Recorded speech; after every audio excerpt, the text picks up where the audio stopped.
Good morning everyone, চলে এসছি একটা নতুন ফ্রেশ ব্লগ নিয়ে।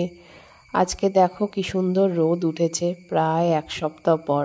এই কয়দিন রোদ উঠলেও 1 ঘন্টা পরেই আবার মেঘলা হয়ে যেত। তোমাদের এই গাছ দুটো দেখাচ্ছি, এটা একদম আমার বাড়ির সামনে দুটো কাঁঠাল গাছ।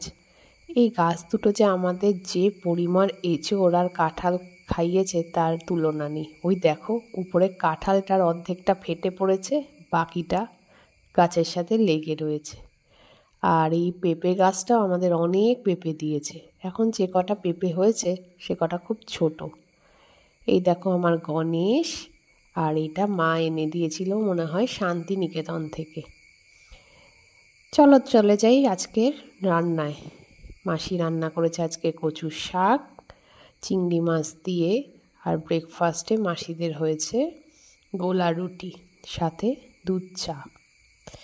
আজকে রান্না খুব সিম্পল করা হয়েছে। আর এটা হয়ে হবে আরেকটা মনে হয় নিপেনের জন্য। বাটার ছাড়া নিপেন খায় না, তাই বাটার দিয়েই ভাজা হয়। এটা পুচকু আর আমার মাছ, কারণ আমি একদম তেল ছাড়া রান্না খাই, একদম সারাদিনে 1 থেকে 1.5 চামচ। তাই মাসি, পুচকু আর আমার একসাথে রান্না করে।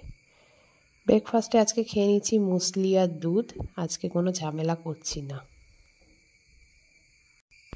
ব্রেকফাস্ট করে অফিসের জন্য বেরিয়ে পড়েছি। পুচকুকে স্কুলে নামিয়ে দিয়ে অফিস চলে যাব আজকে। চলো টাটা, ভালো থেকো সবাই, গুড বাই।